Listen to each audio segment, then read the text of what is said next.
Bueno, buenas tardes a todos, buenos días o buenas noches, dependiendo a qué hora esté viendo este video. Les doy la bienvenida esta vez a la quinta clase de la materia Astronomía 1. En este caso vamos a dejar un poco lo que veníamos hablando acerca de la parte histórica. Es decir, ya tuvimos oportunidad de estar charlando sobre las ideas de Aristóteles de cómo era el universo. Les recuerdo un poco un universo bastante simple, bastante sencillo de entender, todo metido dentro de una gran esfera, un motor que movía todo eso, nuestro planeta en el centro y dos divisiones entre lo que era la zona supralunar y la zona infralunar, cada una de ellas determinada por cierto paquete de leyes que afectaban a una zona y a la otra. Luego pudimos también charlar un poco sobre las ideas de Giordano Bruno, de la Santa Inquisición, y terminamos la parte histórica, al menos por este año, con los aportes de Galileo, que por supuesto no es poca cosa para la parte histórica. Hoy ya dejamos de lado un poco todo eso, si bien en algún momento podemos volver a charlar sobre esas viejas ideas, para meternos en teorías nuevas acerca de cómo imaginamos, cómo interpretamos que es el universo en el cual vivimos. Bueno, principalmente comentarles que la teoría más aceptada por la ciencia en estos momentos es lo que se conoce como la teoría del Big Bang, que nos explica un poco cómo se produce nuestro universo. Antes de meternos en esa teoría, es necesario que hagamos cierto ejercicio de imaginación, dado que la teoría del Big Bang comienza proponiéndonos imaginarnos que toda la materia del universo está condensada en un punto muy pero muy pequeño, en un punto más pequeño incluso que este que yo acabo de dibujar acá. Es decir, tenemos que imaginar todo lo que conforma el universo, los planetas, las estrellas, los cometas, los asteroides y todo lo que en ellos hay, condensado en un punto que es incluso más pequeño que el tamaño de un átomo. Imagínense que ese ejercicio que yo les propongo a la imaginación tiene sus dificultades, dado que si yo tuviera, por ejemplo, que imaginar la masa, la materia de nuestro planeta, de nuestro propio planeta, digamos, condensada en un punto muy pero muy chiquito, me cuesta imaginar la presión que debería tener, la fuerza que yo debería hacer también sobre ese planeta, sobre nuestro planeta, para que redujera su tamaño. ¿Está bien? Ahora, imagínense lo que significa reducir a un tamaño tan pequeño como el tamaño de un átomo a toda la materia que existe en todo el universo, no solo en nuestro planeta. Es decir, deberíamos meter en ese punto tan pequeño todos los planetas que hay en nuestro sistema solar, más todas las estrellas, más toda la galaxia, más todas las galaxias que conocemos, más toda la estructura misma del universo, condensada en un punto tan pero tan pequeño. Ese punto tan pero tan pequeño, donde se condensa toda la materia que hoy podemos llegar a conocer, obviamente debería estar en una especie de tensiones adentro, un poco por la presión obviamente, y otro poco por la temperatura y la energía que allí se manejaba.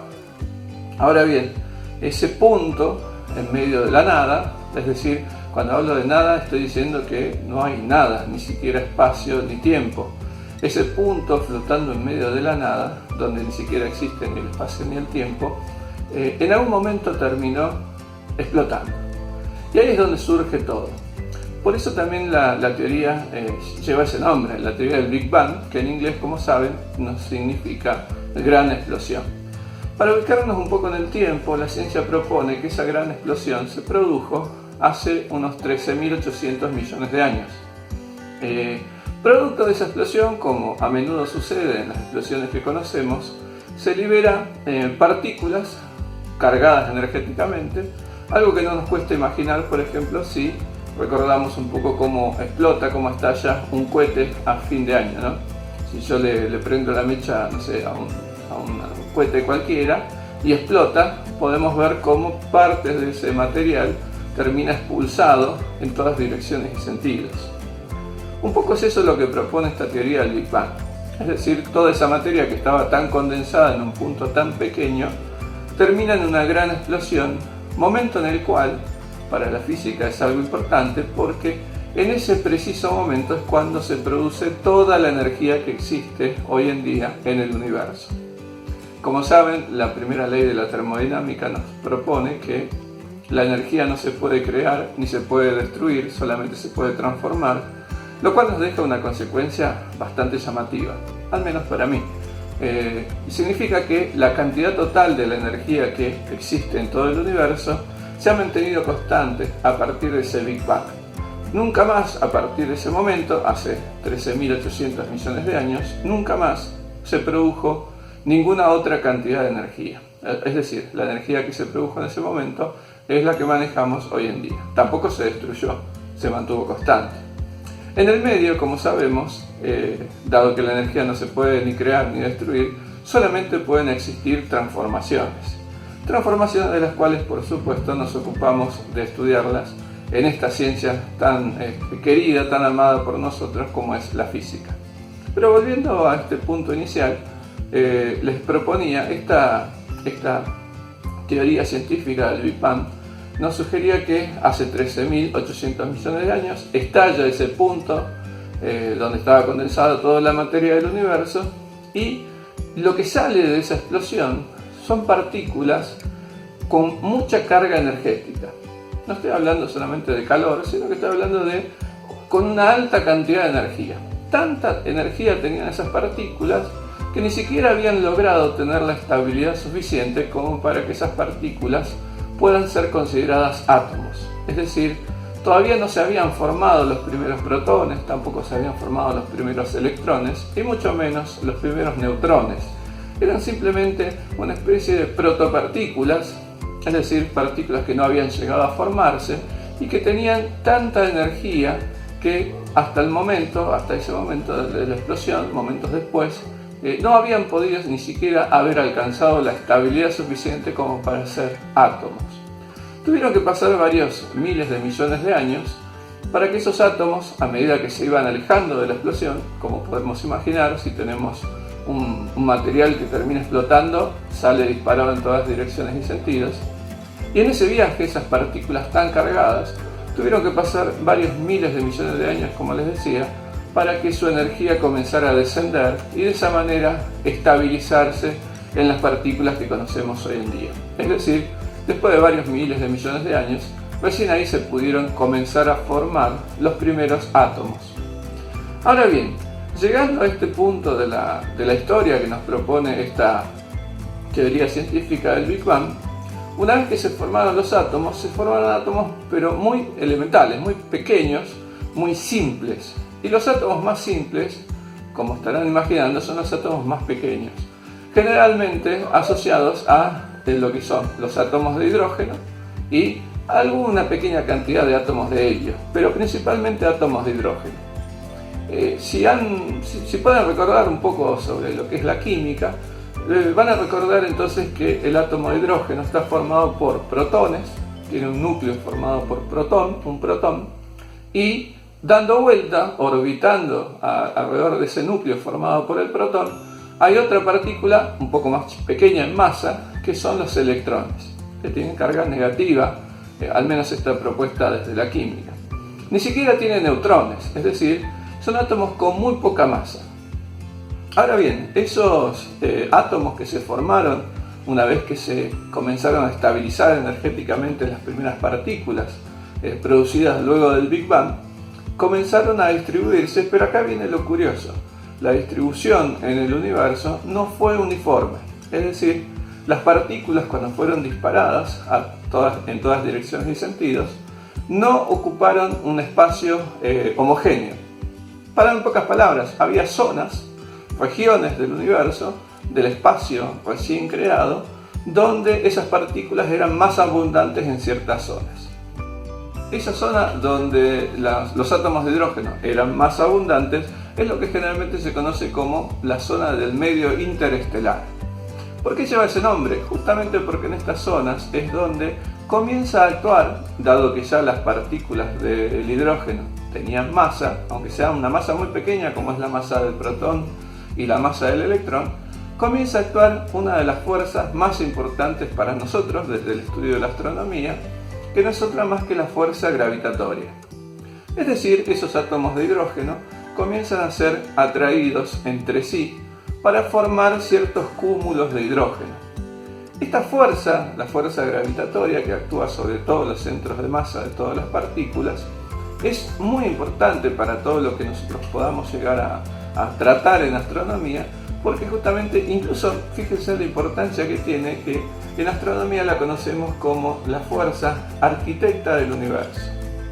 Ese título no es para nada inocente, dado que más de una vez vamos a poder contemplar cómo la fuerza gravitatoria le da la forma no solo a los planetas, no solo a las estrellas o a los sistemas planetarios, sino que le da la forma que tienen incluso las galaxias, la forma que tiene incluso la estructura misma del universo. Así que recuérdenla siempre, cada vez que nombremos a la arquitecta del universo, nos vamos a estar refiriendo entonces a la fuerza gravitatoria.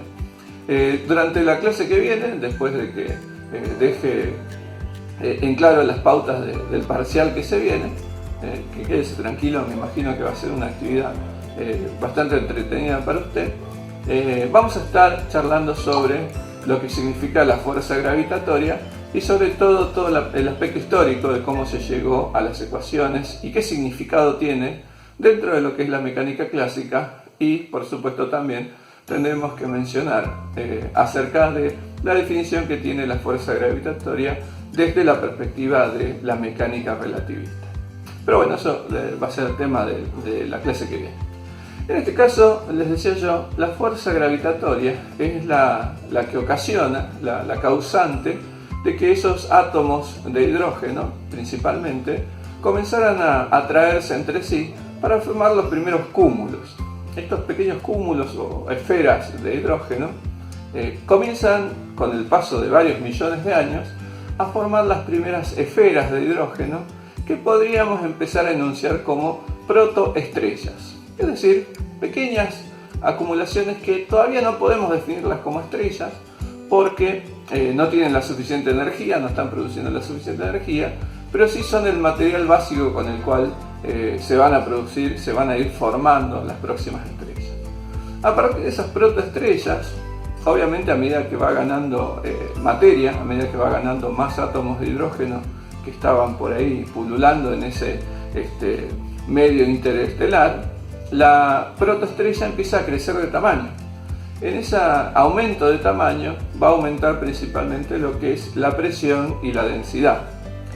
En cierto punto, y después de algunos millones de años, podemos decir que esa presión y densidad en las protoestrellas comienza a aumentar muchísimo la temperatura.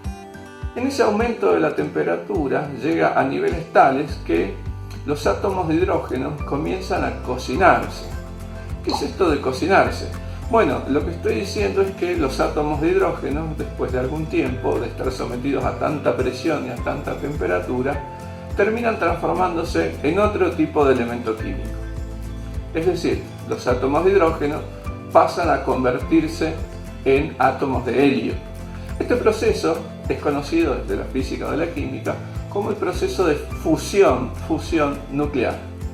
En estos momentos, por ejemplo, todos nosotros recibimos la energía de la estrella más cercana a nosotros, que es el Sol, y nuestro Sol está justamente en todo momento, las 24 horas del día, está realizando ese proceso de fusión nuclear, es decir, está cocinando átomos de hidrógeno para formar esos átomos de helio. Ese proceso de cocción de los átomos de hidrógeno para formar átomos de helio se produce en las estrellas que no son tan grandes. Es decir, las estrellas que generalmente tienen entre una masa solar o un poco más pequeñas que nuestro Sol, estoy diciendo cuando me refiero a masas solares, hago una referencia a lo que es nuestro Sol, que es la estrella más cercana que nosotros conocemos. Las estrellas, a partir de su elemento químico, que es el hidrógeno, comienza a cocinar átomos de helio. Pero no es el único elemento que pueden cocinar las estrellas, y va a depender principalmente de la cantidad de combustible, de la cantidad de hidrógeno que tenga cada una de las estrellas para saber qué elementos puede llegar a cocinar Cuando digo cocinar, por supuesto, me refiero a ese proceso conocido como fusión nuclear. Por ejemplo, si una estrella es del tamaño de nuestro Sol, es decir, de la masa de nuestro Sol, lo más probable es que solamente se limite a cocinar desde el hidrógeno, a producir helio, y con un poco de suerte en los últimos estadios de su existencia, termine cocinando quizás algún átomo de carbono y no más que eso. ¿A qué se debe? A que nuestro Sol, nuestra estrella más cercana, es una estrella relativamente pequeña en comparación con otras que existan fuera de nuestro sistema solar.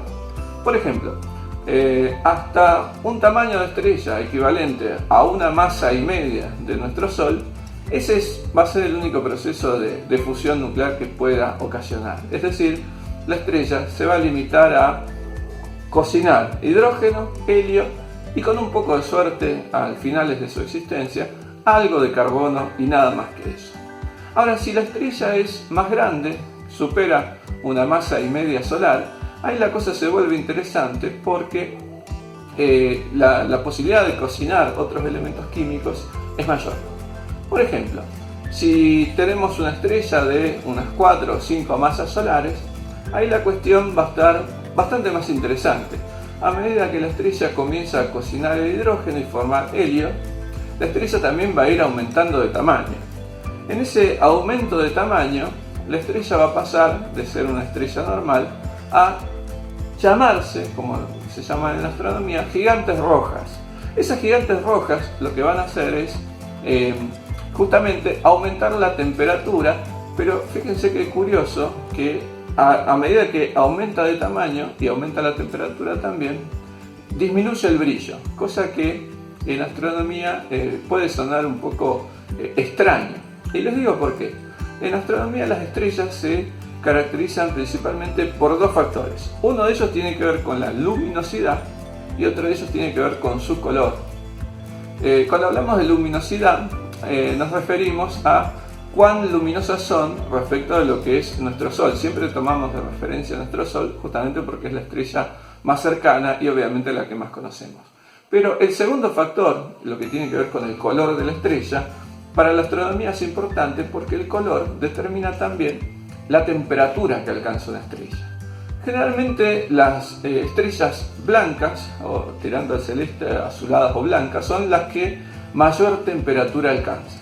Y las que tienen tonalidades rojizas son las que menor temperatura alcanzan.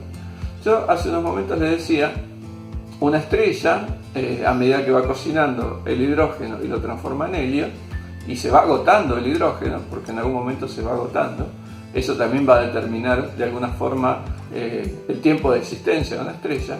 A medida que se va agotando el hidrógeno, la estrella va aumentando de tamaño y aumenta su temperatura. Pero fíjense qué curioso, porque la estrella aumenta su temperatura pero se vuelve rojiza. Y ustedes se preguntarán, ¿cómo puede ser que acabamos de decir que las estrellas más tirando al color blanco son de mayor temperatura y las rojizas son más frías? ¿Por qué sucede esto que aumenta la temperatura y al mismo tiempo aumenta de tamaño y se vuelve rojiza? Bueno, justamente porque la temperatura en este caso está distribuida en un volumen mayor. Entonces, al estar distribuida en un volumen mayor, podemos decir que la temperatura promedio de esta estrella disminuye. Por eso el color rojizo. A este tipo de estrellas se las conoce como gigantes rojas, es decir, aumentan de tamaño. En ese aumento de tamaño llega un punto que es un punto crítico donde la estrella comienza a reducirse, es decir, al cocinarse los átomos de helio, la estrella va ganando masa y en ese momento va a tener mayor atracción gravitatoria, es decir, comienza a achicarse. En ese achicamiento ahí sí levanta mucho más la temperatura y los átomos de helio pueden llegar a cocinarse en otros elementos más pesados, como por ejemplo el litio, berilio y por qué no también, como dijimos antes, átomos de carbono. Acá es donde viene la parte clave. ¿Por qué? Si la masa inicial de una estrella, como nuestro Sol, digamos, que tiene hidrógeno y lo está transformando en helio, en algún momento, por el momento está haciendo eso, en estos momentos nuestra estrella está fusionando hidrógeno y lo está transformando en helio. ¿Se está transformando en gigantes rojas? Todavía no, porque tiene bastante hidrógeno todavía. Nuestro Sol está atravesando más o menos su vida. Si comparáramos con una persona, podríamos decir que nuestro Sol está atravesando su plena adolescencia, le queda bastante tiempo de existencia todavía. Pero en algún momento, cuando ese hidrógeno comience a agotarse y la mayor parte de la estrella se convierta en helio, nuestro Sol va a tener ese proceso de agrandamiento, convirtiéndose en lo que nombrábamos antes, esta gigante roja. Luego de algún tiempo, esa gigante roja va a empezar a contraerse, y ahí es donde viene la parte interesante, porque va a aumentar aún más la temperatura. En nuestro Sol, como no es tan grande, en ese aumento de temperatura, los átomos de helio van a poder transformarse en esos otros que yo les decía, en litio y berilio, pero principalmente en carbono. Como nuestro Sol es una estrella relativamente pequeña, seguramente en sus últimos momentos va a aumentar mucho su temperatura, convirtiéndose en lo que generalmente llamamos una enana blanca, es decir, una estrella con bastante luminosidad, pero muy pequeña, y al no tener más combustible, en el carbono va a terminar todo. Es decir, hasta ahí va a llegar la vida, la existencia de nuestra estrella, y con el tiempo simplemente se va a agotar y va a quedar como una especie de carboncito negro flotando en la inmensidad del universo. Obviamente, para que eso suceda, hasta que eso suceda, los planetas que estén cercanos a ese crecimiento de nuestro Sol no van a atestiguar el final del Sol, básicamente porque los va a absorber a medida que se va agrandando, va aumentando la interacción gravitatoria y va a terminar absorbiendo, chupando los planetas que estén más cercanos, entre ellos también la Tierra, por supuesto. Pero para que eso suceda todavía faltan varios miles de millones de años, así que podemos estar tranquilos que seguramente la humanidad no va a estar presente para ver ese espectáculo. Ahora bien, yo les decía, se vuelve más interesante todavía contemplar esto cuando la estrella es más grande, cuando la estrella supera 1,5 masas de lo que es nuestro Sol, porque a medida que se va encogiendo la gigante roja, no llega a transformarse en una gigante blanca y morir, sino que llega a alcanzar temperaturas tan altas que el carbono que está formando en su núcleo llega a fusionarse y formar elementos más pesados. ¿Está bien? Y ahí, en esa fusión, vuelve a aumentar de tamaño y así varios ciclos hasta que termina, por último, dependiendo de la masa de la estrella, por supuesto, incluso puede terminar con una supernova. Pero de eso me voy a ocupar en unos momentos. La pregunta que nos va a interesar a nosotros, al menos en Astronomía 1, es ¿cuántos elementos químicos podemos llegar a identificar que se forman dentro de una estrella? Bueno, la cantidad de elementos químicos que se pueden formar, los tipos de elementos químicos que se pueden formar, les decía, tiene un límite. Es decir, la estrella, a medida que va agrandándose y achicándose y transformando los elementos químicos, el límite que tiene para formar elementos químicos es el hierro. Hasta el hierro llega. El elemento número 26, hasta ese elemento llega.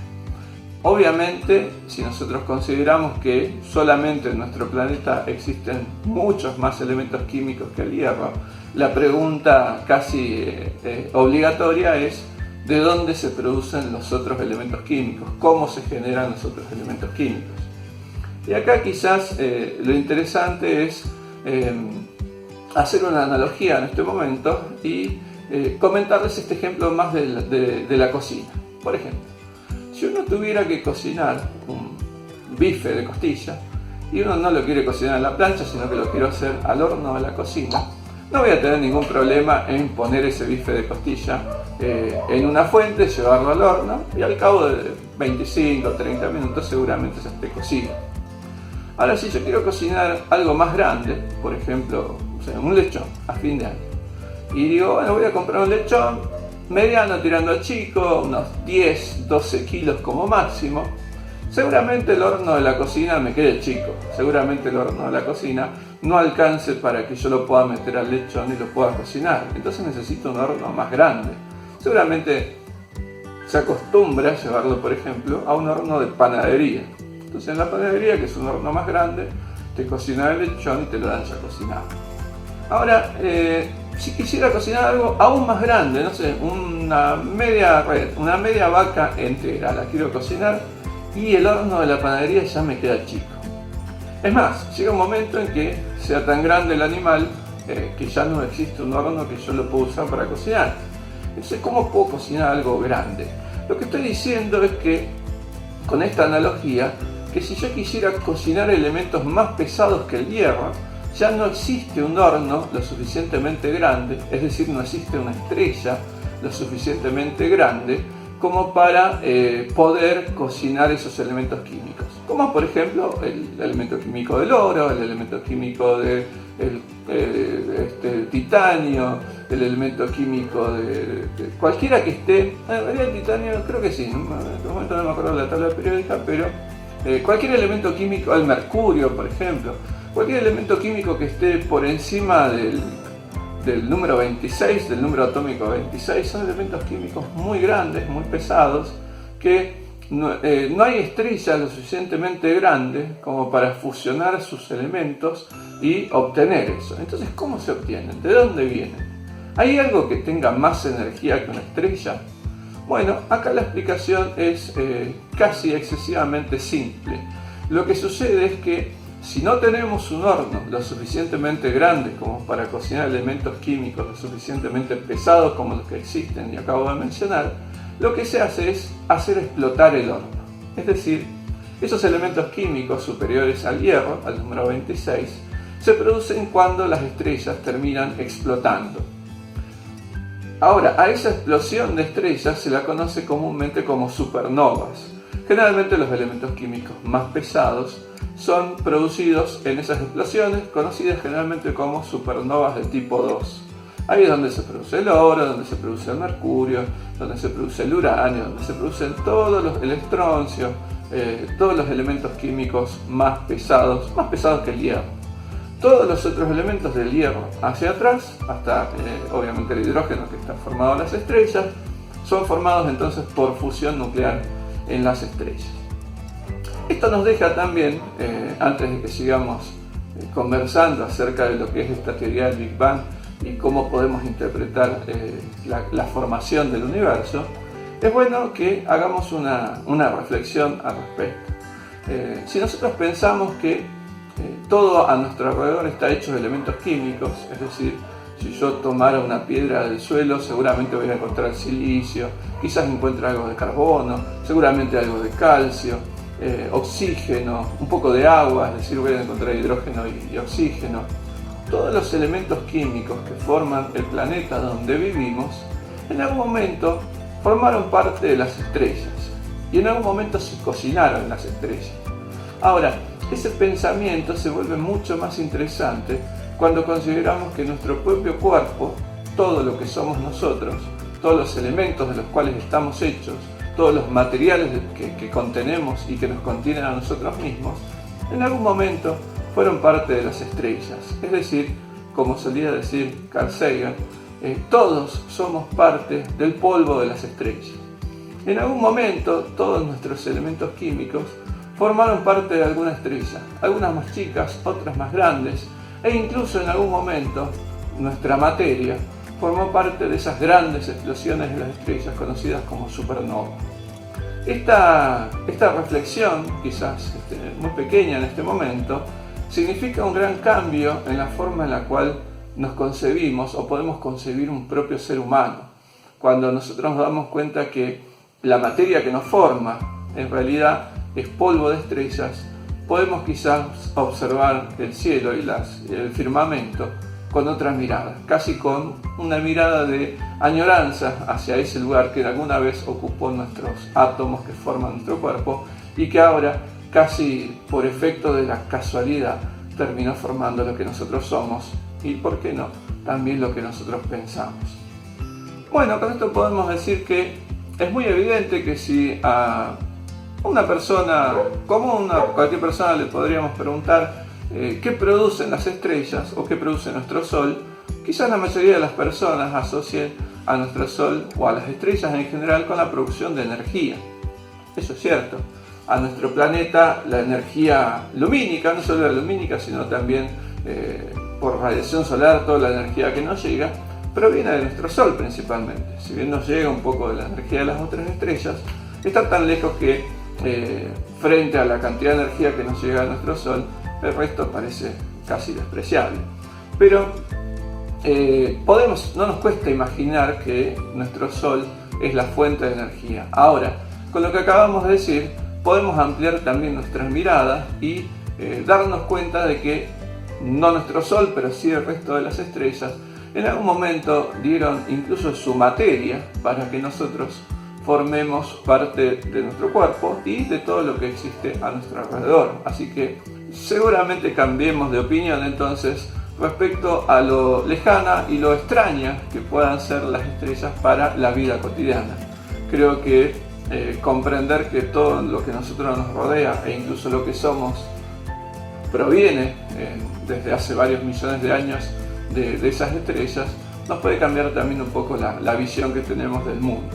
Como saben, esa también es la finalidad de aprender y de enseñar física, lograr que las personas cambien un poco la mirada que tenemos hacia lo que es nuestro mundo.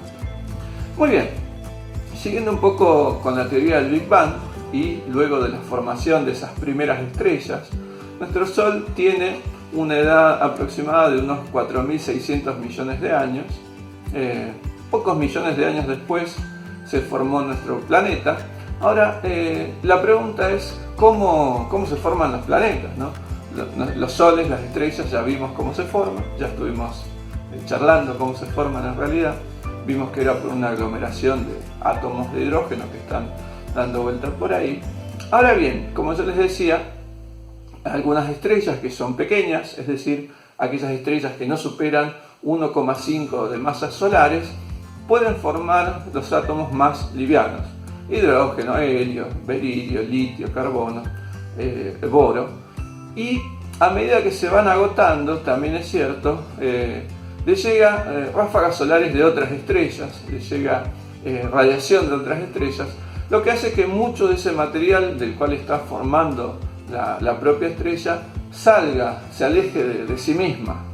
Ese material queda flotando en medio del universo y en algún momento vuelve a actuar entonces la fuerza gravitatoria, logrando que se consigan minúsculos trozos de material que terminan flotando no muy lejos unas de otras, al menos no tan lejos como para que no actúe nuestra conocida ya arquitecta del universo, esta fuerza gravitatoria que termina uniendo todos esos elementos químicos que se forman. Algunas veces sucede también que luego de esas supernovas, el material que produjeron, todo ese oro, todo ese mercurio, todo ese estroncio, todo ese francio, todos esos elementos químicos más pesados que terminaron esparcidos por el universo, terminan también, de última instancia, también uniéndose por esa fuerza gravitatoria y formando otros pequeños cuerpos. Esos cuerpos, a medida que van ganando materia, se van uniendo entre sí. Ahora, en esa unión a veces se producen cúmulos bastante grandes, es decir, bloques de materiales bastante grandes, formados por todos esos elementos químicos: carbono, calcio, oxígeno, oro, titanio, magnesio. Todos esos elementos químicos comienzan a aglomerarse, formando estructuras que se conocen como protoplanetas. Es decir, son el material inicial con el cual después de un tiempo se van a terminar formando los planetas. En nuestro caso puntual, en nuestro sistema solar, hubo también varios de esos bloques que se fueron juntando, formándose esos primitivos protoplanetas, y a medida que la fuerza, que su masa, iba aumentando, también iba aumentando la fuerza gravitatoria, uniendo, por supuesto, más material que había por ahí dando vuelta.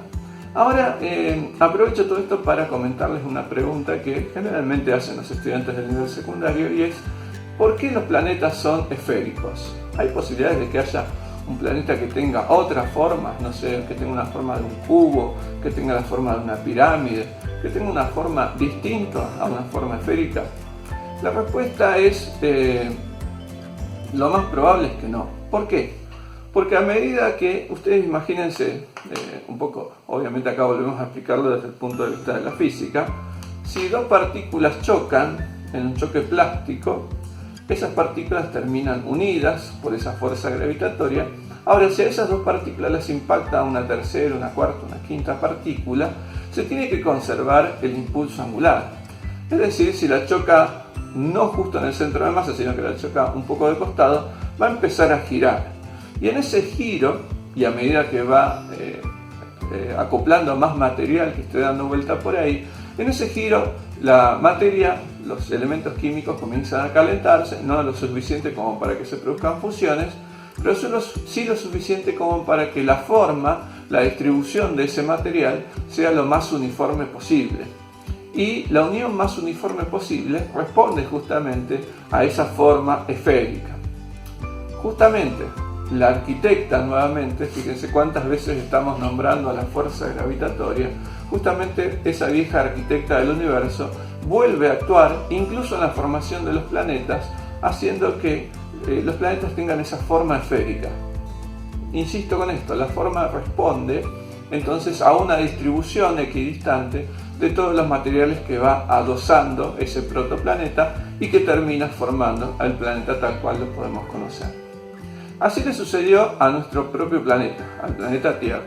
Un planeta Tierra, entonces, que cuando comenzamos a hablar acerca de sus características, no tenía nada que ver con las características que conocemos hoy en día. Si le preguntáramos a una persona cómo es nuestro planeta, seguramente la mayoría de ellos, sean estudiantes de ciencia o no, van a asociar a nuestro planeta con todo lo que nosotros conocemos. Un planeta donde hay océanos, donde hay mares, donde hay ríos, montañas, vegetación, muchas plantas, animales. Un planeta realmente que parecería que está rodeado por vida, con temperaturas que si bien en algunos lugares tenemos muy fríos, menos 80, menos 70 grados, y en otros muy cálidos como 60 o 65 grados, nos parece que es un planeta casi preparado para que, al menos en su gran mayoría, exista vida. Sin embargo, cuando nos referimos al origen de nuestro planeta y sobre todo a las características, nos puede sorprender darnos cuenta que originalmente nuestro planeta no tenía nada que ver con lo que hoy conocemos. Hace unos 4.560 millones de años, entonces, termina de formarse nuestro planeta y sus características, como les decía, no tenían nada que ver con lo que hoy en día conocemos. Por un lado, decirles que el día, es decir, el tiempo que tarda nuestro planeta en girar sobre su órbita, era mucho más corto. Tenemos en su formación un día de aproximadamente 6 horas, es decir, giraba 4 veces más rápido de lo que gira hoy en día. Un planeta con obviamente mucha energía todavía, porque recién se había formado, donde en su superficie podríamos mencionar que había grandes océanos de lava, volcanes en continua erupción, mucho fuego, un planeta que no terminaba de ser sólido, sino que estaba bastante blando por su tanta energía que tenía de su propia formación. Un planeta realmente que podemos asociar con características poco habitables por seres vivos. Ahora bien, pocos millones de años después, unos 10 millones después de su formación, sucede algo que es un gran evento cataclístico, podríamos decir, en nuestro planeta. Y paso a contarles. En una órbita muy cercana a la nuestra, que tuvo coincidencia con nuestro planeta, había un segundo planeta, en teoría. Esta es una de las teorías acerca de la historia de nuestro sistema planetario, un planeta llamado Theia. Ese planeta, de un tamaño apenas menor que de nuestro planeta Tierra, en algún momento coincide su órbita alrededor del Sol con la órbita que tenía nuestro planeta, situación que termina justamente en la colisión de esos dos planetas. Es decir, hace unos 4.540 o 50 millones de años, el planeta Theia termina impactando con la Tierra. Como les decía, el hecho de que nuestro planeta recién se haya estado formando favorece el choque, lo favorece en cuestiones de que el choque termina siendo un choque plástico, es decir, el planeta Tea termina uniéndose al planeta Tierra. Es cierto que desprende un poco de material, pero el choque resulta beneficioso en el sentido de que termina siendo plástico. Si un planeta hoy en día nos impactara con las características que tiene nuestro planeta, ya enfriado, ya después de varios millones de años de su creación, seguramente sería algo completamente destructivo. También los planetas terminarían reducidos a pedazos. Sin embargo, tuvimos la fortuna de que esa colisión que se produce con nuestro planeta se haya dado justo en esa época tan temprana, donde los materiales que formaban nuestro planeta eran lo suficientemente blandos como para que el choque no termine siendo destructivo, sino un choque de tipo plástico.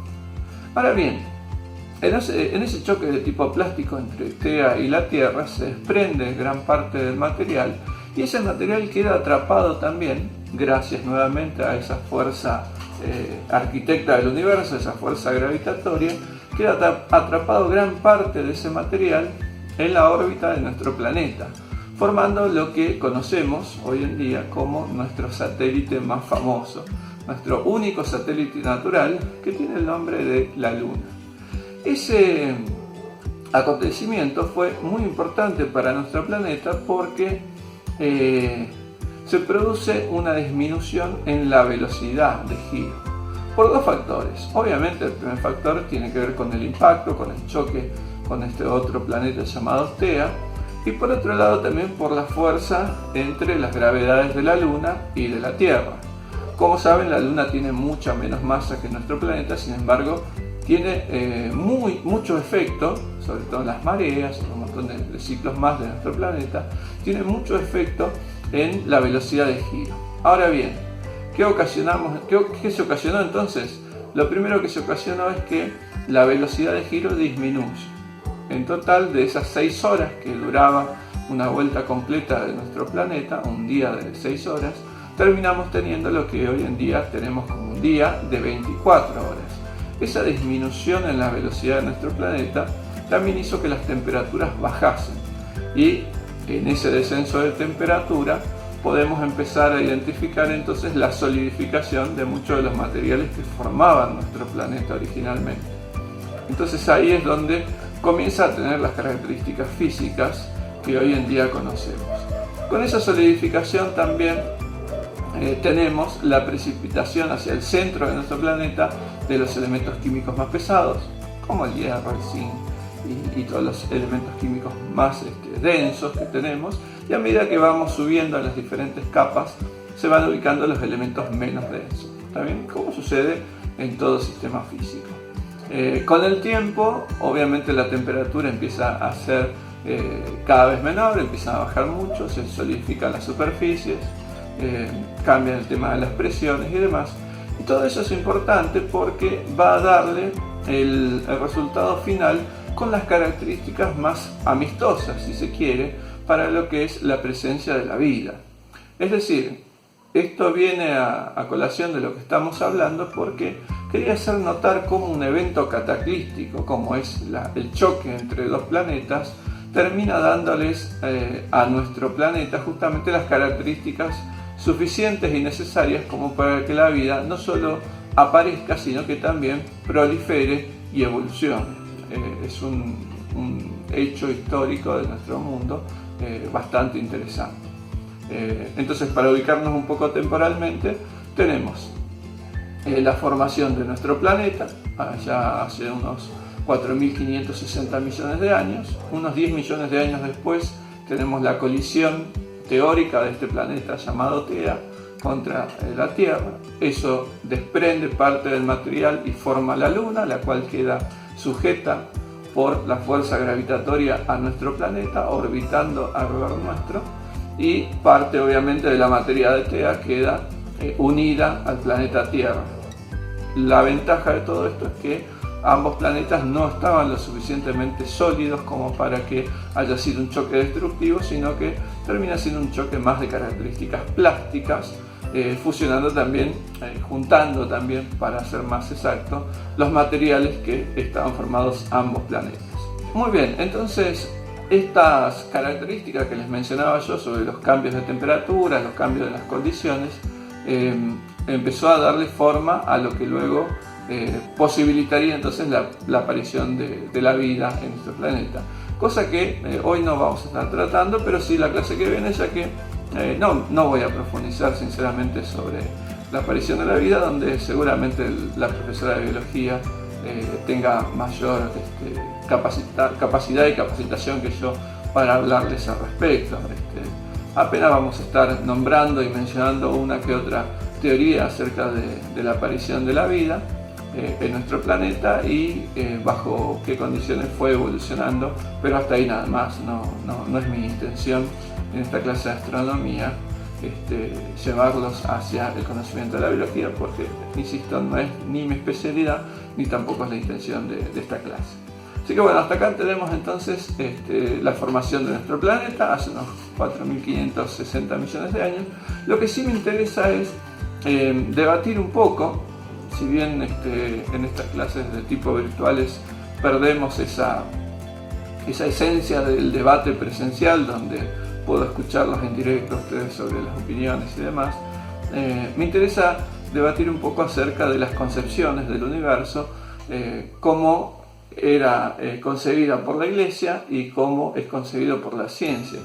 Tengamos en cuenta que durante las clases pasadas estuvimos charlando acerca de que la idea de la Iglesia es un planeta que fue creado, y acá es donde viene una gran diferencia entre los postulados de la ciencia y los postulados de la religión. La religión propone una creación del planeta donde se plantean tiempos muy diferentes. Tengamos en cuenta que las primeras teorías sobre la edad de nuestro planeta derivan de un estudio bíblico, donde este señor lo que había hecho, una de las primeras personas en tratar de contestar esta pregunta que siempre ha tenido el ser humano, de cuántos años tiene la Tierra, esta persona usó un método muy interesante y bastante válido para la época, que era utilizar el libro donde estaban todas las grandes verdades, es decir, usó la Biblia.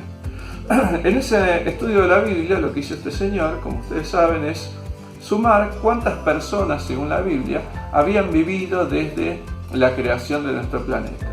Luego multiplicó esa cantidad de personas por la edad promedio que más o menos cada una de ellas hubiera vivido, y le dio un resultado poco más de 6.000 años de la creación de nuestro planeta.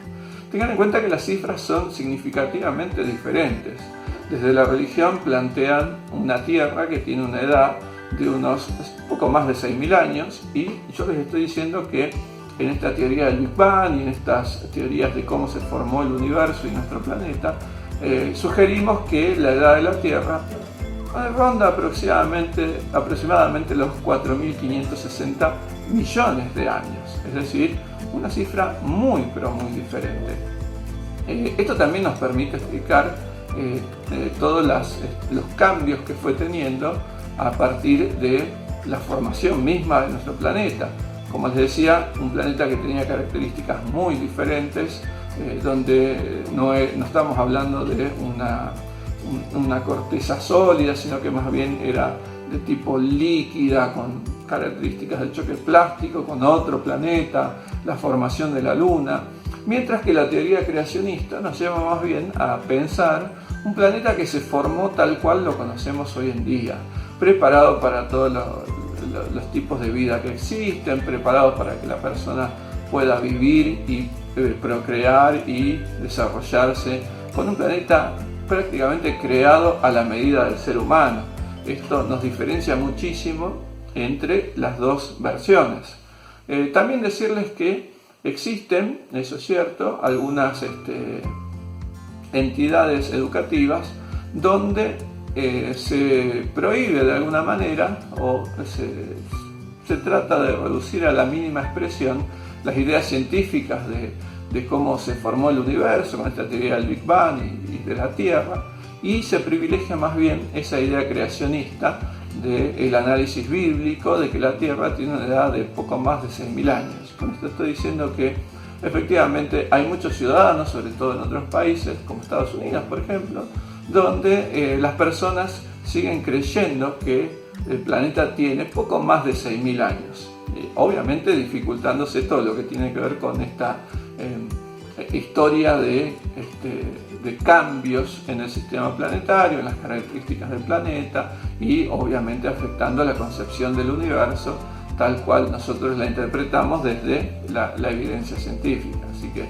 comentarles esto por si en algún momento se da este tipo de debates en la escuela donde trabajan. Pero bueno, nosotros como siempre nos manejamos con datos científicos, evidencia científica, y en base a eso también enseñamos las teorías que terminamos enseñando en el nivel secundario o charlando, debatiendo y aprendiendo acá en nuestro instituto. Bueno, en pocas palabras, entonces, haciendo un resumen de lo que estamos hablando, podemos decir que todos los elementos químicos, ya sean los más livianos o los más pesados, teniendo un límite siempre puesto ahí en el elemento hierro, todos los elementos entonces surgen a partir de las estrellas. Es decir, todos podemos comprender que las estrellas son fuente de energía, sobre todo considerando a nuestro Sol. Todos podemos imaginar que sin la presencia de las estrellas el universo sería un lugar completamente oscuro, con temperaturas muy cercanas al cero absoluto, un lugar donde no hay prácticamente ninguna observación energética, obviamente no hay luz, un lugar, un páramo prácticamente en medio del universo con completa oscuridad, digamos. Sin embargo, estas ideas que estuvimos charlando hoy en día también nos deja ver que las estrellas son fuentes de elementos químicos, que son las productoras de los materiales que luego van a terminar formando no solamente otras estrellas, sino otros planetas, todo lo que podemos encontrar en los planetas, y obviamente ese todo nos incluye a las plantas, a los animales y obviamente a las personas. Las personas somos parte de las estrellas en algún momento, fuimos, y sus materiales en estos momentos forman parte de nuestro cuerpo. Aprovechando esto, al final de la clase les voy a dejar una reflexión que a mí siempre me interesó mucho sobre Carl Sagan y su idea acerca de qué sucede cuando la persona muere y su interpretación que tiene respecto del ser humano en medio de todo esto que llamamos universo. Me pareció una linda reflexión para dejarle, pero al final de todo. Haciendo, decía, una síntesis sobre lo que venimos charlando, podemos identificar a las estrellas como no solo como la fuente energética, sino también como esta fuente de proveeduría de elementos químicos con los cuales está formado todo lo material que podemos conocer. Decirles que no todas las estrellas son iguales y que dependiendo de su cantidad de masa podemos tener estrellas pequeñas como nuestro Sol, que solamente pueden formar helio, que pueden formar litio, boro, hasta con mucha expectativa carbono y no más que eso. Una estrella que en algún momento se va a agrandar, nuestro Sol en algún momento va a aumentar de tamaño, formando lo que hoy llamábamos la gigante roja, que va a terminar atrapando en su abrazo gravitacional a los 3 primeros planetas con total seguridad, entre ellos obviamente la Tierra. En algún momento nuestro Sol, una vez que atrape en su masa a estos planetas, va a terminar contrayéndose, aumentando su temperatura y logrando lo que llamábamos la enana blanca. En ese proceso, con mucha expectativa, diríamos, lo más que puede llegar a formar es carbono, y luego simplemente se va a agotar, siendo apenas un pequeño carboncito flotando en la inmensidad del espacio. Pero que también hay estrellas que son más grandes, que superan 1,5 masas del Sol, por ejemplo, que en ese proceso de agrandarse en gigantes rojas y contraerse en enanas blancas puede llegar a levantar la suficiente temperatura y la suficiente presión como para que los átomos de carbono sigan fusionándose y formando elementos mucho más pesados, mucho más densos, con un límite, por supuesto. Si tenemos una estrella de unas 8 masas solares, por ejemplo, en ese agrandamiento y encogimiento puede alcanzar temperaturas y presiones lo suficientemente altas como para cocinar elementos como más pesados hasta una densidad como la del hierro, por ejemplo, y no más que eso. Ahora, esas estrellas tan grandes pueden tener varios finales. Por ejemplo, el que les decía antes puede terminar en esa expansión y contracción, puede levantar tanta temperatura y alcanzar tanta energía que terminan explotando. Esas explosiones, conocidas como supernovas, pueden formar elementos químicos más pesados. De hecho, los elementos químicos más pesados que tenemos hoy en día son producto de supernovas. Piénselo, por ejemplo, cuando alguien tiene la alianza de oro, ese oro en algún momento fue producido en una explosión de estrellas mucho, pero mucho más grande que nuestro Sol, en esas supernovas. De hecho, un dato curioso que les menciono, hace pocos años atrás, 2 o 3 años atrás, se observó una supernova fuera de nuestro sistema solar, obviamente, pero en nuestra galaxia, donde se produjo mucha cantidad de oro, por ejemplo, lo suficiente como para equipararlas con la masa de nuestro planeta. Es decir, por ahí en nuestra galaxia anda dando vuelta una cantidad de oro equivalente a la masa de nuestro planeta. Si alguno quiere ir a buscarlo, debe estar por ahí dando vuelta. Es decir, los elementos químicos más pesados son producto de esas explosiones de estrellas. También esas estrellas grandes, que superan las 8 masas de nuestro Sol, pueden terminar, después de la supernova, pueden terminar, por ejemplo, como estrellas de neutrones, estrellas muy, pero muy densas. Seguramente en Astronomía 2 vamos a poder hablar un poco más de qué tan densa es una estrella de neutrones, o en lo que comúnmente llamamos agujeros negros. Zonas del espacio con tanta, pero tanta densidad que nada escapa a su abrazo gravitatorio, donde esta fuerza gravitatoria arquitecta del universo se torna especialmente curiosa, que son esos agujeros negros, donde nada, pero nada puede escapar a ese abrazo gravitatorio, ni siquiera la luz. Por eso se los denomina también agujeros negros. Pero bueno, eso por ahí lo podemos charlar con más profundidad en las clases de Astronomía 2. Esos son los destinos de una estrella, eso y otros destinos más que puede tener una estrella, pero nos deja a nosotros comprender cómo las estrellas son las fábricas de una forma u otra, ya sea cocinándolas en sí mismas o ya sea explotando y liberando los elementos químicos que produce, y que luego van a terminar formando los planetas. Planetas como el nuestro, planetas como nuestros planetas vecinos, Marte, Mercurio, Venus, Júpiter, Saturno y todos los demás, o todos los planetas que terminan orbitando a las demás estrellas que forman nuestra galaxia y las que forman las galaxias vecinas. Eso nos permite, por un lado, les decía, comprender la formación, cómo se van formando las diferentes estrellas y planetas, pero también nos permite a nosotros saber qué lugar ocupamos en toda esa dinámica dentro de un sistema planetario y obviamente también dentro de lo que es nuestra galaxia. Obviamente todo esto que estuvimos nombrando sería imposible sin la presencia de esta tan mencionada hoy arquitecta del universo, que no es otra más que la fuerza gravitatoria.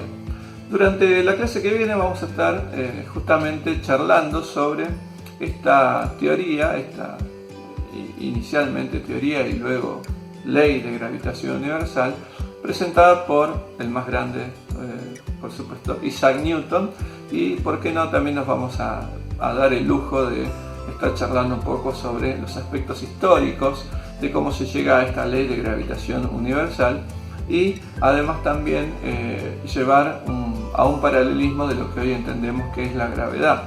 Tengan en cuenta que la mecánica clásica que propone Isaac Newton allá en 1670 dura hasta las épocas de Einstein, donde la relatividad empieza a explicar nuevamente, y lo que es más osado todavía, reformular las ideas de Isaac Newton. Hoy en día la gravedad deja de ser interpretada como esa fuerza de atracción entre los centros de masa, más bien para ser interpretada como una deformación del entramado de espacio-tiempo, así que algo seguramente vamos a estar hablando durante la clase que viene al respecto.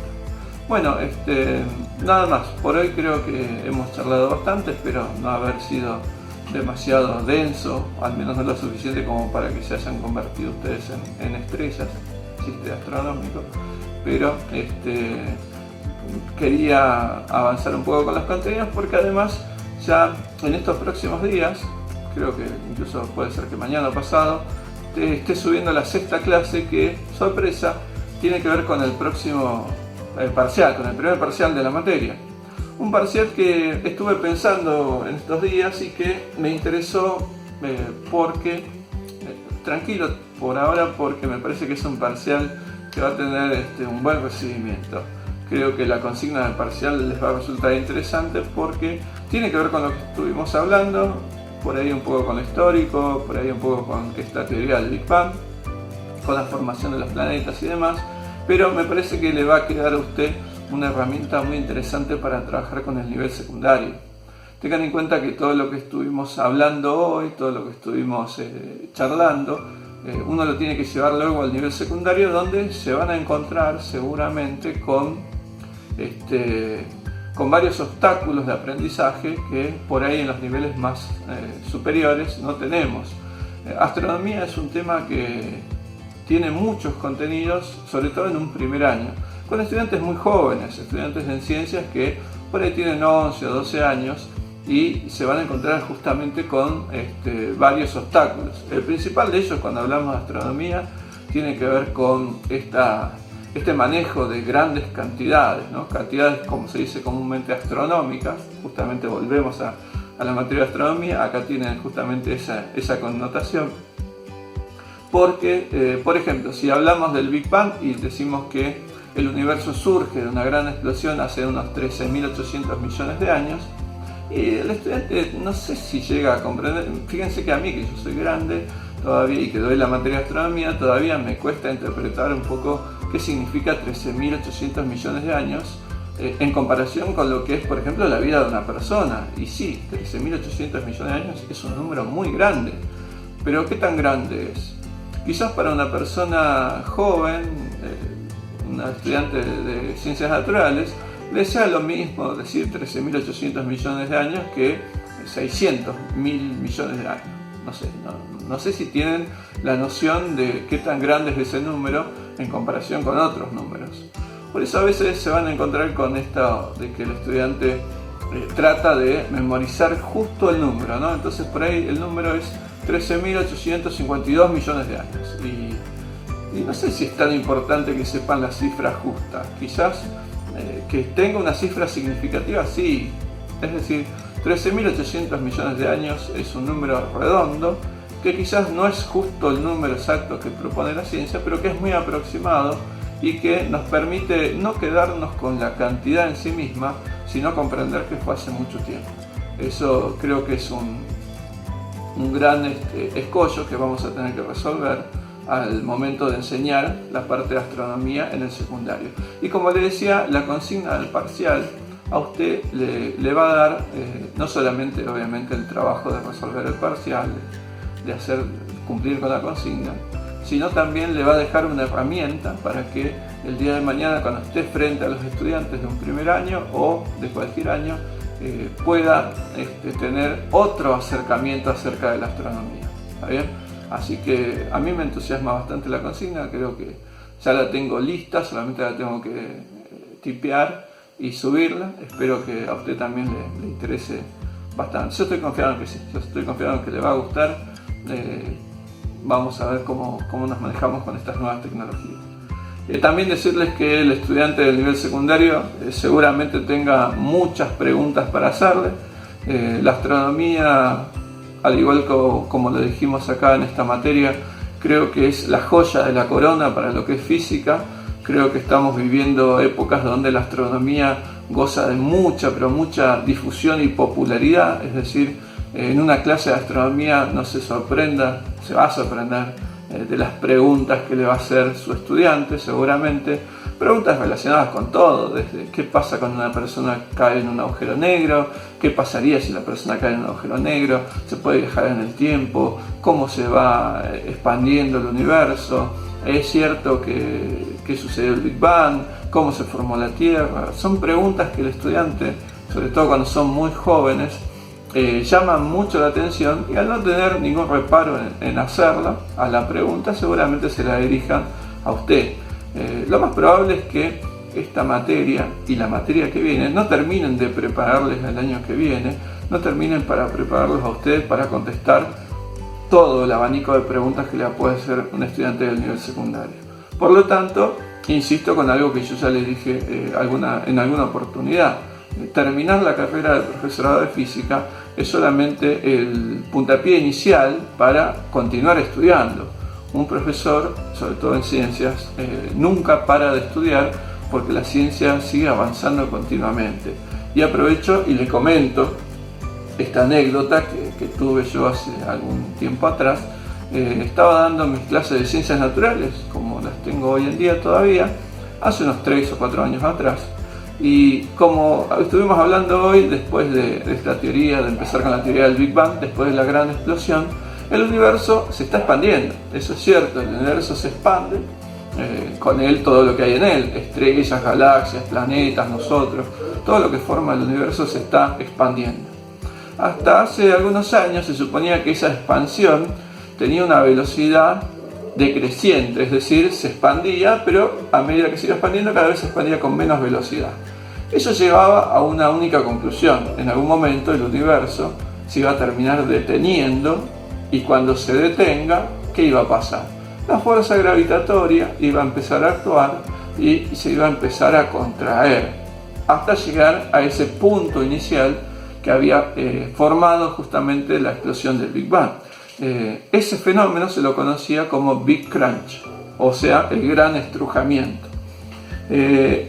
Con la aparición de este premio Nobel hace unos 3 o 4 años atrás, un grupo de físicos, mediante mediciones, mediante mucho trabajo, por eso además le dieron el premio Nobel, descubrió que el universo está bien, se está expandiendo, pero la velocidad no se está deteniendo. Todo lo contrario, la velocidad de la expansión del universo cada vez vale más, cada vez el universo se expande con mucha más velocidad.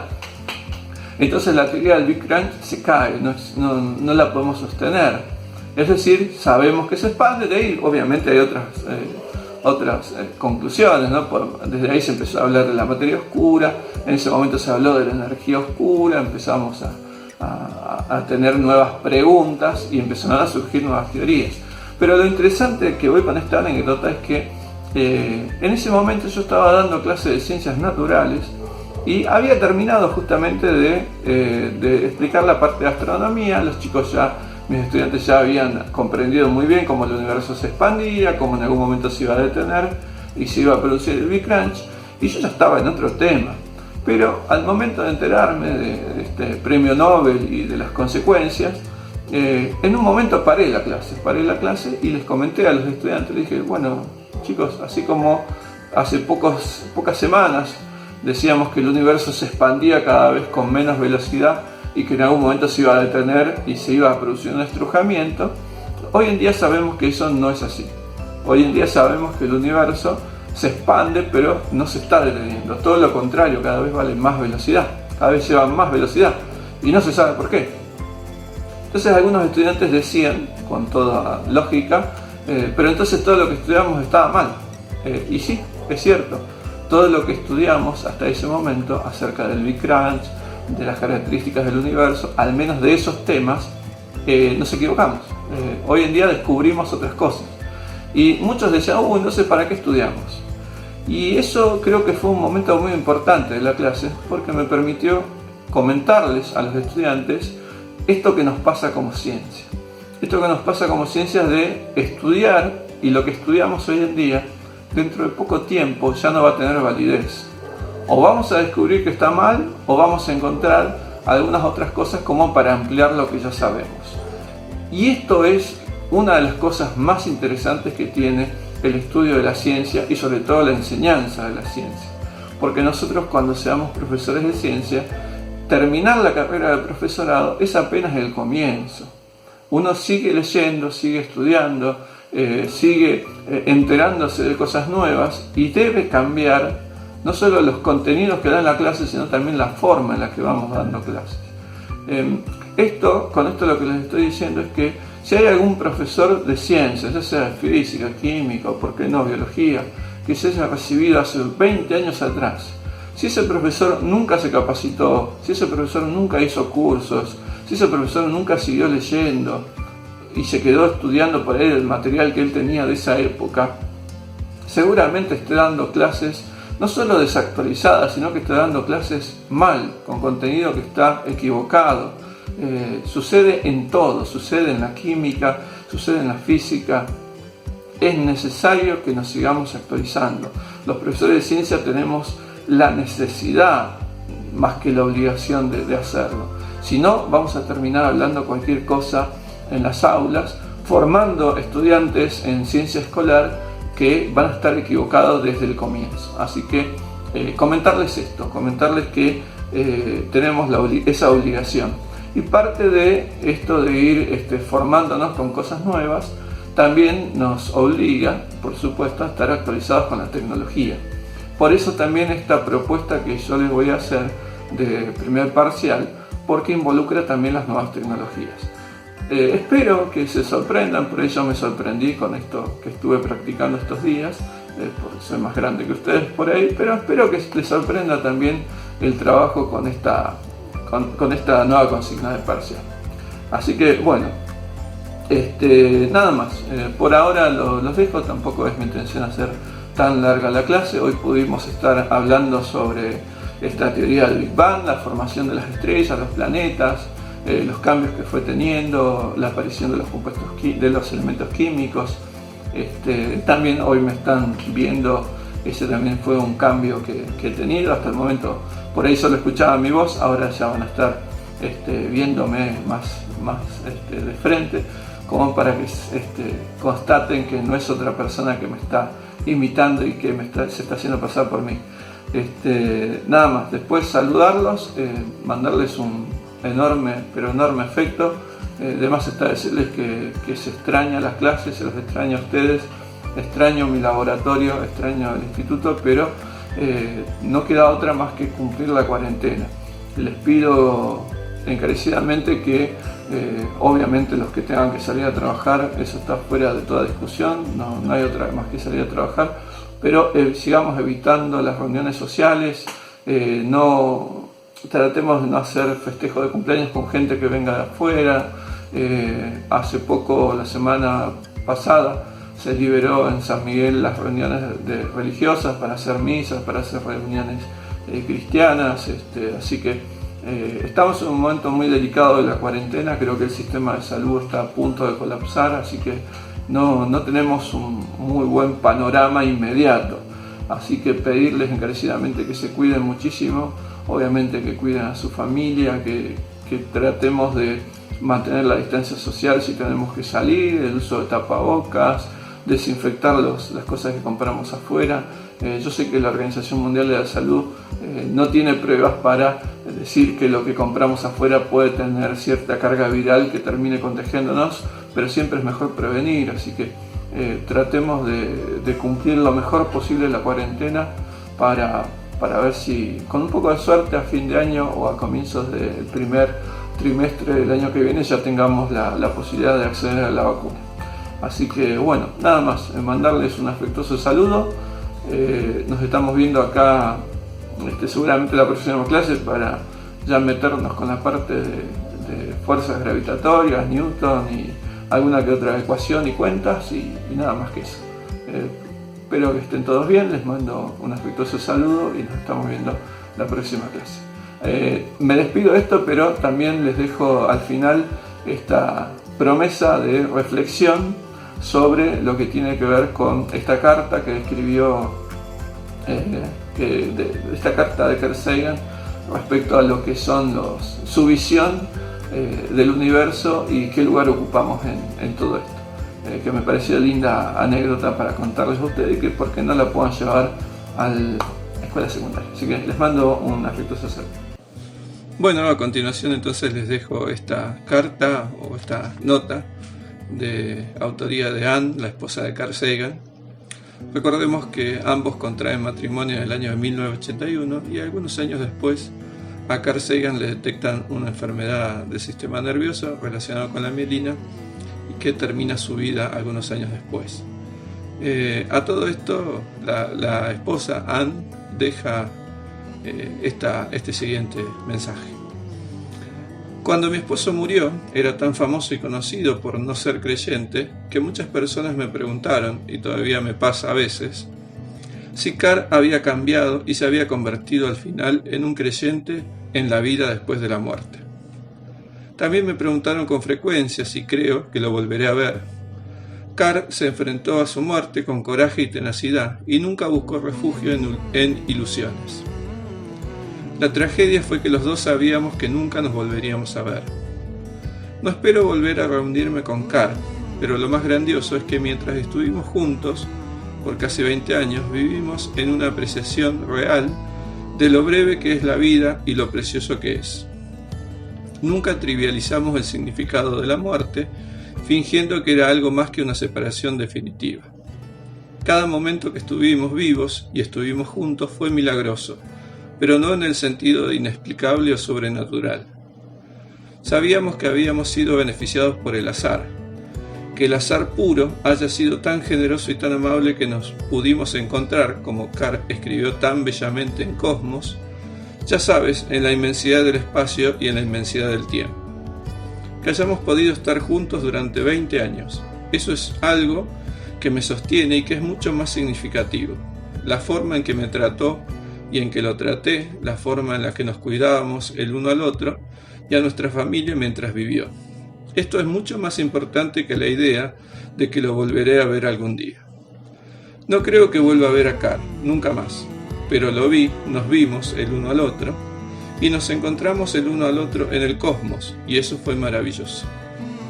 Este mensaje que termina dando la esposa de Carl Sagan, Anne, me pareció interesante que sirva como final, como corolario a nuestra clase del día de hoy, después de que estuvimos hablando, por ejemplo, de cómo se forman los elementos químicos en las estrellas, cómo esos elementos químicos a veces incluso se forman durante la explosión de esas estrellas, cómo se esparcen a través de la infinitud del universo, y reflexionar un poco sobre las posibilidades que hay de que esos elementos químicos lleguen, por un lado, a formar parte de nuestro planeta, y luego todavía aún más la posibilidad de que esos elementos químicos que forman nuestro planeta terminen formando las personas que nosotros somos. Aún así, todavía habría que considerar las posibilidades que hay de que dos personas formadas por una distribución muy especial de esos átomos formando sus moléculas se encuentren al mismo tiempo. Esto es en parte lo que reflexiona la esposa de Carl Sagan, obviamente con ideas muy parecidas a las de su marido, y que dejan por ahí en claro que nunca necesitaron de la idea de una vida después de la muerte, porque eran muy conscientes de lo afortunados que fueron al tener tan pocas posibilidades de que dos personas se encontraran después de lo que significa dos personas formadas por elementos químicos, no solo en el mismo lugar, sino también en el mismo tiempo.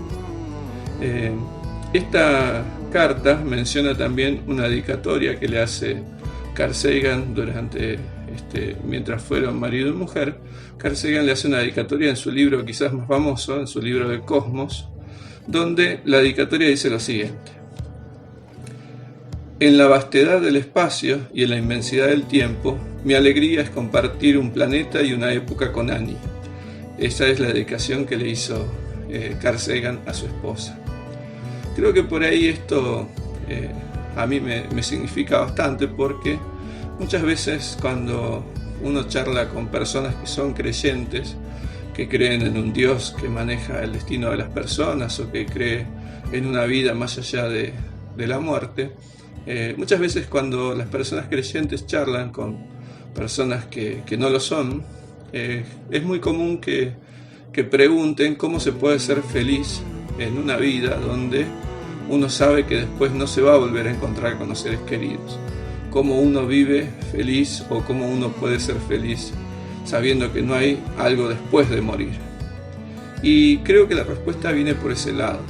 Creo que la felicidad de los que no creen que haya una vida después de la muerte Creo que la felicidad de los que no creen que hay un Dios o alguien más poderoso que maneja el destino de las personas, la felicidad de esas personas está justamente en reconocer la poca probabilidad que tuvieron esos elementos químicos formados en las estrellas, la poca posibilidad que tuvieron de formar parte del planeta y conformar en ese momento y en ese espacio el cuerpo que le da la acogida a esa persona.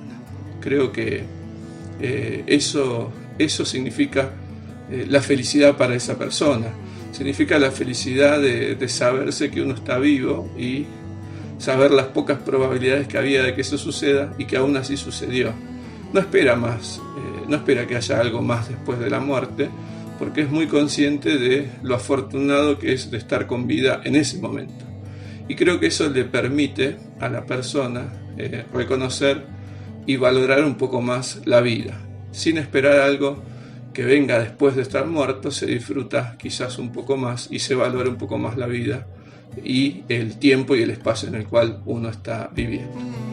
Bueno, quería compartir entonces esta reflexión de estos dos grandes científicos que me pareció oportuno después de la clase que tuvimos hoy de cómo se forman los elementos químicos y cómo esos elementos químicos terminan en última instancia formando a las propias personas.